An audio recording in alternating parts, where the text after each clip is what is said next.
not responsible for Nigeria's economic woes?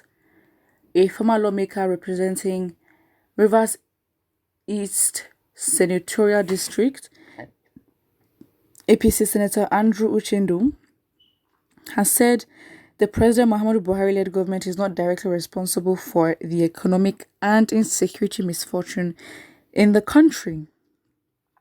NAN reports that Uchendu made this known during an interview with newsmen on Tuesday in Port Harcourt.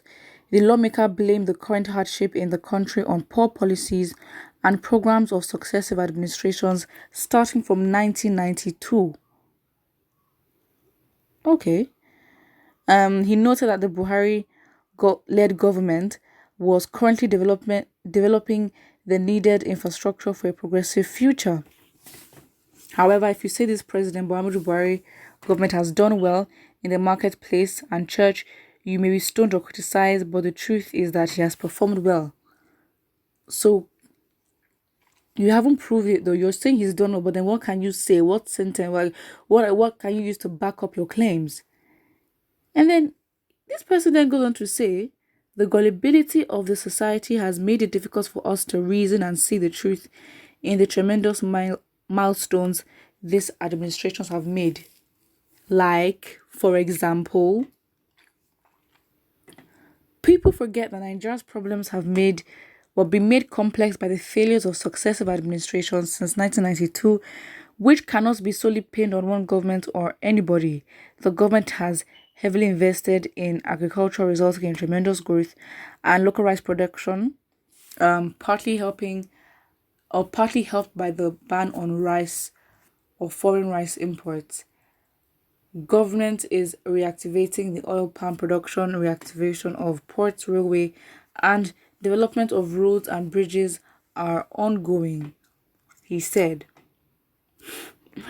All right. I mean, honestly, like, what do you expect to be a reply to this? What we're gonna do is we're gonna ignore, because this is just gaslighting in the best form. This is gaslighting, as I said, because it's just like, what? How can something be so obvious to you and you choose not to see it? You see that something is clearly wrong and then you choose to ignore it and say that it is right. That is literally a mental illness. It really is. So I don't know, because again, this is something that, it can possibly get you irate. It can get you very much annoyed and angry, and there is literally no point wasting emotion, wasting energy on topics like this, because if you know what is going on, you know what is going on, and if you choose to be ignorant, well, it will get to a point where your ignorance will not be excused, and it just is what it is at that point.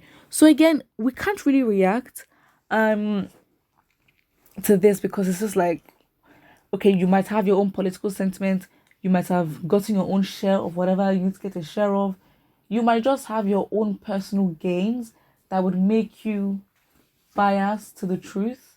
And honestly, we move because we're not going to get invested and get offended, because we know what the country is giving to us, nothing.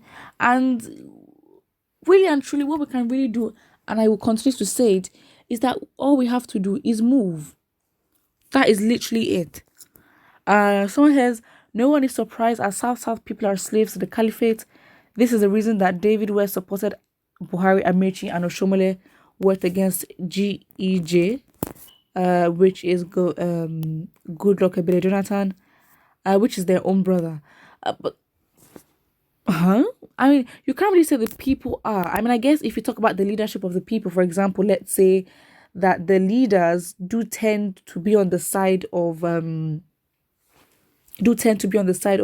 the government, meaning that they represent the people. So in that context, you can say that. But really and truly, just because a person is in government does not mean that the person truly reflects what the people want or what the people aim to achieve. Because really and truly, can we really confirm that whatever position there is, that they got there with legitimate votes?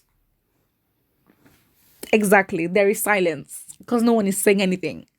Someone here says, my father in the village responsible for it, animal in human skin. Yep, animal in human skin. If you remember that, it recalls to, what's it called? Fela song, Beast of No Nations. Yes. Someone here says most of Nigerian youth don't have respect for their elders. How do you expect the country to be good? Please. We're gonna scroll past that. You're expecting, how can you be so entitled to respect? Because again, the fact is, you're going to talk about the Nigerian society. Are you going to talk about how elders abuse the respect? Excuse me. Now everyone is quiet. Now everyone is quiet. Listen, just because of your age, again, us being humans, we all deserve respect because we're human and we have human decency and human rights. We automatically should have respect, and it should be reciprocated for one another. But then the respect you're talking about here is just so it's coming from a place of entitlement where it's just like, excuse me, I don't know you from anywhere, and just because of who you are, because of your age, I should respect you. But then you don't reciprocate that. Please don't talk about respect, especially when you're trying to condemn.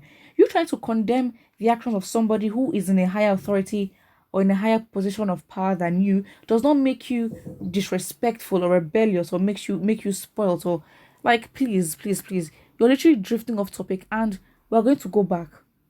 Exactly. Another comment here says, I don't blame you, it's because you're still in power.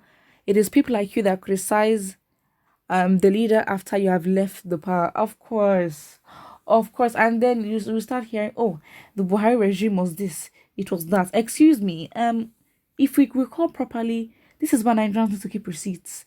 And Nigerians they do keep receipts. So if Nigerians decide to focus on you and be like, excuse me, you can't chat what is not, then of course, you get in trouble for that. Someone says, no, it is me. Oh wow. No, my senator. I am the one responsible. I'm so glad that people are choosing to be sarcastic in the comment section because again, if you don't laugh, you cry. It's as simple as that. Someone says, Igbo man in another state. That is why they'll finish killing all of you. You are looking for another political level. Don't worry, Senator. Indeed. All right. There's no need for the violence, but we move. You are protecting your seat, my friend. Look up, and it's just like, I get it. I get that you might have your personal sentiments, but honestly, just let your upper lip and your bottom lip just meet. Just don't say anything. Just don't, because you make yourself look very, very bad. If you're compromised, there's literally no point trying to make us look foolish or try to make us look crazy, especially when we know what is going on in the country. Because we know the country is of course very bad, but because of you have a personal sentiment, just do your thing behind closed doors. Don't be proud and be supporting something wrong. So sad. Put what you think about this in the comment section below. Don't forget to like and subscribe.